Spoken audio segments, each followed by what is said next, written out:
Mambo vipi? Tupo tena kwenye mjengo mzima wa Idundi TV katika kipindi chetu cha Know About Movie, na tupo na mwanangu wa nguvu. Nimewaletea mgeni ambaye anaigiza movie nchini kwetu Burundi. Burundi kuna waigizaji wengi tena wakubwa na wenye vipaji. Kwa hiyo usikose kusubscribe channel yetu na uweze kubonyeza kwenye alama kengele wa kwanza kupata notification ili uweze kupata habari za waigizaji wote wa filamu nchini Burundi. Karibu.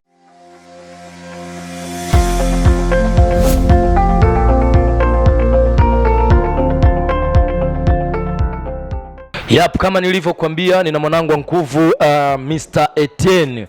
Kwa hiyo leo nakuja kuongea alianza vipi movie na hadi sasa ambapo anapopafika amefika na matatizo gani ambayo amekutana nayo, na kwa sasa ujue ana movie ngapi na ujue ni nini anachokiandaa. Mambo vipi bro?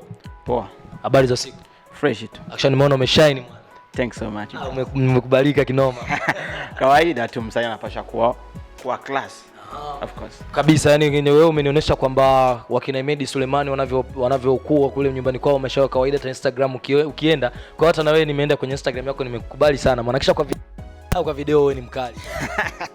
Asante sana. Kawaida inabidi mtu ajitengeneze kwanza peke yake ili kujenga CV nzuri. Kabisa. Yes. Na hapo kwa CV ni kwa nini waigizaji wengi sana wanaharibu CV zao? I think ni kwamba mtu anapotaka kufikia malengo fulani huenda anaweza kutumia njia mbaya, aidha sababu kila mtu ana malengo tofauti na mwingine. Sasa wengi wanatumia CV vibaya kwa sababu gani? Chata za mtu, huenda apendwe na wademu, ajione yeye ndo yeye, anasahau kipi anachokifanya katika ndani ya kazi yake. Kabisa. Of course. Na ukiangalia kwenye tasnia ya filamu hapa Burundi unakuja kukuta kwamba kuna waigizaji wengi sana wajitambui, wajielewi. Unajua wako kwenye uigizaji lakini wapo kabisa wajielewi, unaona? Sasa sijui kutokana na hilo swala inatokana na nini, labda ni kwa sababu wanaona kwamba filamu za Burundi hazilipi wala filamu za Burundi hazingizi chochote kile ambacho kinaweza kuwasaidia baadaye. Wewe unafikiria inatokana na nini? Kwa upande wangu moja inachangia kwa kuwa wanaona kwamba wana invest lakini hawarudishi. Kwa hiyo wanasema acha basi tutumie hichi kitu kwa sababu ya CV za chati tu za wanawake ni shine mtandaoni hivyo. Lakini ukiwa mtu mwenye busara unapaswa kujua kwamba upashi kufeli kiakili. Ukifeli kiakili tu basi malengo yako yote yameanguka. Of course. Na ukiangalia kwenye toka filamu ya Burundi ianze hapa na kwa sasa sehemu ambapo umefikia, mnaona utofauti uko wapi? Utofauti upo sababu wachezaji siku hizi wanajitambua kidogo na wanajua kwamba wanapaswa kufocus na kitu ambacho wanakifanya.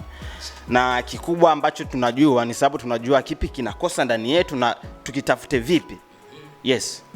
Na ukiangalia sana waigizaji wa filamu nchini Burundi, kwanza mimi ninakaa na kuongelea matatizo ambayo labda mnakutana nayo hivi.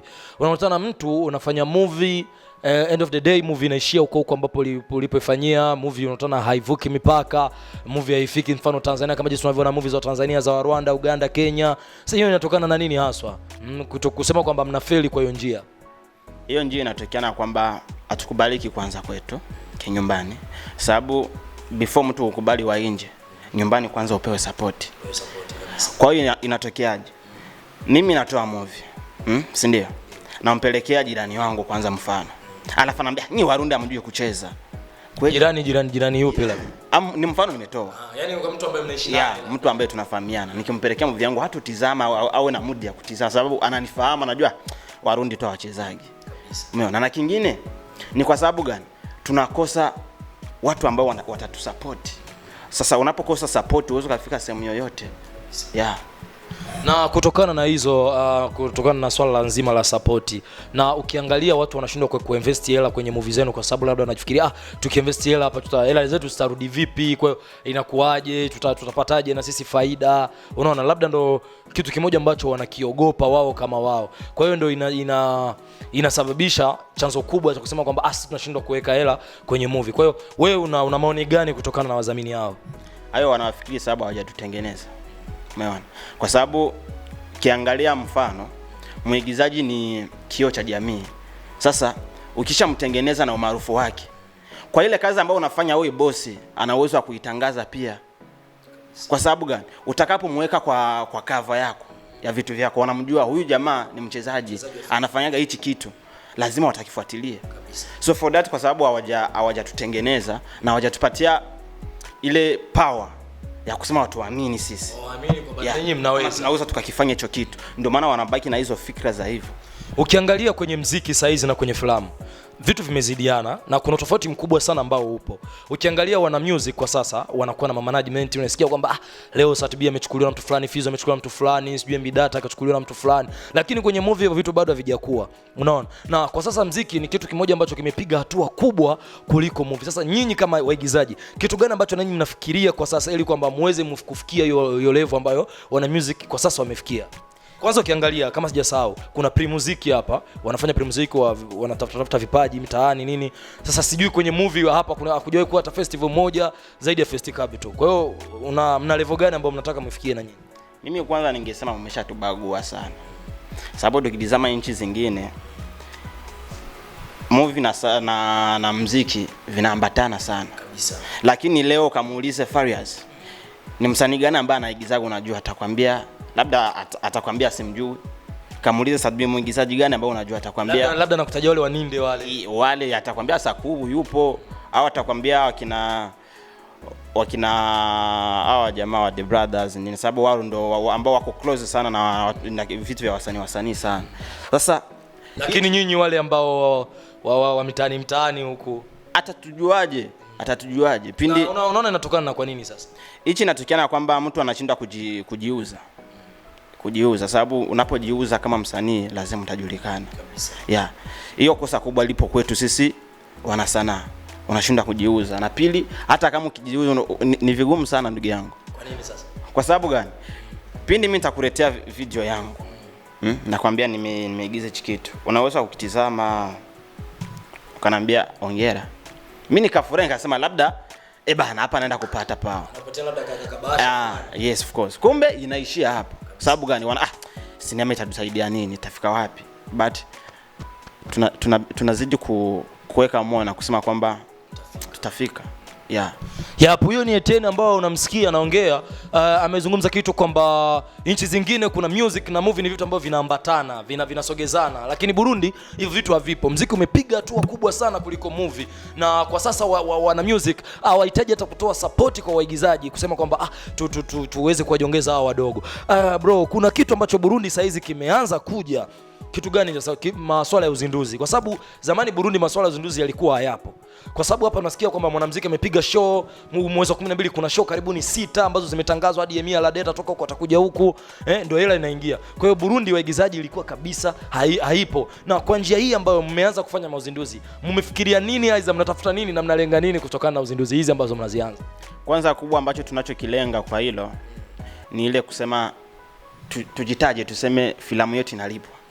Sababu gani? Tukienda kimusic utakutana msanii mkubwa akifanya show, ukimuita kwa show yake utampatia hata milioni 3, 4, 5. Show ya movie. Of course, no. Show yake tu kawaida. Utampiga hata milioni 5 kusema aje kuperform aimbe. Lakini sisi wana sanaa tutalipwaje? Inabidi tutengeneze hivi vitu, tufanye lancement ili mradi tuone kwamba watu watakuja kutusupport, na ile 2000 3000 zitaingia, niseme nimelipwa, ninunue kiatu, niseme nimenunua kiatu, nimetoa kwa sanaa. Of course, na kingine cha pili ni sababu tuweze kushawishi wale ambao walikuja kuona, waseme kama kweli nguvu zipo. Yes, nguvu zipo, amshawishi na rafiki yake. Ya kusema kwamba yote yanawezekana. Yanawezekana. Na ukiangalia toka uanze movie kwa sasa una movie ngapi ambazo umeshaziigiza wewe kama Etienne? Mimi kivyangu nipo under company ya Tamu The Creative Films, na nipo tangu mwaka 2012-13. Sababu ndo nimeanzia pale hadi leo niko pale. Na movie zipo kama ngapi nimeshashiriki? Zipo kama 4. Yes. Na katika hizo movie 4 zote ambazo umeshashiriki, ni movie ipi ambayo unaikubali sana kuliko movie zote? Napenda sana Fikra. Huyu ndo mkali wa Fikra. Anakuambia amependa sana Fikra kutokana na movie zote ambazo ameshaga kuperform. Hebu niambie ni kitu gani haswa mnachokiandaa, kwa sababu tunasikia upo under company fulani. Ni kitu gani ambacho mnakiandaa kwa kesho, labda wa mafans wako ambao wanakufuatilia wewe kama wewe waweze kusubiria kwa hamu kubwa sana? Vitu vipo vingi, lakini siwezi nikasema sababu sijaruhusiwa na company. Hiyo ni kazi ya company kutangaza hizo kazi, lakini kwa watu ambao wananitizama kwa sasa, tuaminiane kwamba tunataka kubadili filamu ya Burundi. Tunataka kuweka filamu iwe kwa stand nyingine. Yes. Vizuri sana. Huyu ni mkali wa Fikra, na movie ya Fikra ukitaka kuipata mwezi Disemba, inasemekana kwamba hiyo movie itakuwa kwenye channel ya Niho TV. Kwa hiyo kama na wewe unajua kwamba unapenda movie sana za Burundi, kwenda kusubscribe channel ya Niho TV mara moja, hiyo movie ya Fikra endapo itawekwa utaweza kuipata. Hebu tuambie, katika Fikra ni scene gani ambayo ilikujia ngumu sana kuweza kuigiza? Mimi sijaona scene ambayo ilinijia ngumu, zote zilikuwa fresh tu, sababu mwana sanaa inabidi ajiandae kwa kila kitu. Na Fikra hiyo ukitazama imechukua ujumbe fulani, na katika huo ujumbe fulani kitu gani hasa mlikuwa mnakilenga nyinyi kama nyinyi kwenye Fikra? Na hisi kila mtu anakuwa na fikra, na kuna fikra nzuri na fikra mbaya. Kwa hiyo unaweza ukachukua maamuzi kwa kitu ambacho ulifikiria wewe ukaja kujuta baadaye kwamba kumbe nilifikiria kitu ambacho si sahihi. Yes, of course. Sasa ujumbe upo ni nini? Inabidi kwanza kabla ya kufikiri, fikiri kitu ambacho unaenda kufikiri. Yes. Vizuri sana. Na tukienda kwa shauri, kitu gani ambacho unashauri mtu ambaye anaweza kaanza kuigiza kwa sasa? Labda mwanzilisha, yani mtu ambaye anasema mimi naanza kuigiza leo, unaweza kumshauria kitu gani?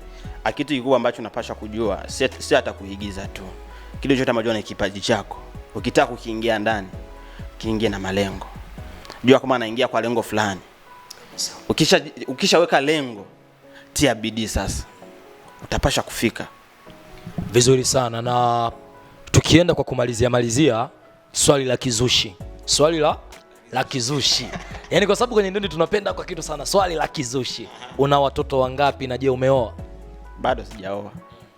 Na sina watoto. Sina. Kwa sababu igizaji mimi tunawajua. Utakutana na mtoto ambaye umemficha huko, umemweka kapuni, umemhifadhi kapuni. Akisha huko unasema mimi bado sijazaa. Kwa hiyo unamficha mtoto. Utafichaje damu yako? Yaani uposele kabisa hujazaa. Sina. Mbona kuna mtoto ambaye tunaona na trend sana mitandaoni hivi, tunasikia mtoto wa Etienne. Kwani watoto si wapo tu, mimi napendaga sana watoto nini. Haya, vizuri sana. Neno la mwisho basi kwa mjengo wetu Ndundi TV na kipindi chetu cha You Know About Movie. Kwanza thanks so much Ndundi TV, na tunaomba sana muendelee kusupport movie, sababu naona kwamba vipindi vingi vya TV sana za Burundi wanachukua muziki sana. Sisi kama waigizaji na tuuma tu ni basi. Kwa hiyo mtusupport, mtuweke ndani ya mioyo yenu na muamini kwamba tunaweza tukabadili kila kitu. Asante sana. Huyu alikuwa ni Mr. Etienne Elmalove. Tunashukuru sana kwa ujio wako bro. Basi utafanya tukale mchezo kuaga mafanzi wetu yale. Asante sana. Karibu tena kwenye mjengo man. Haya.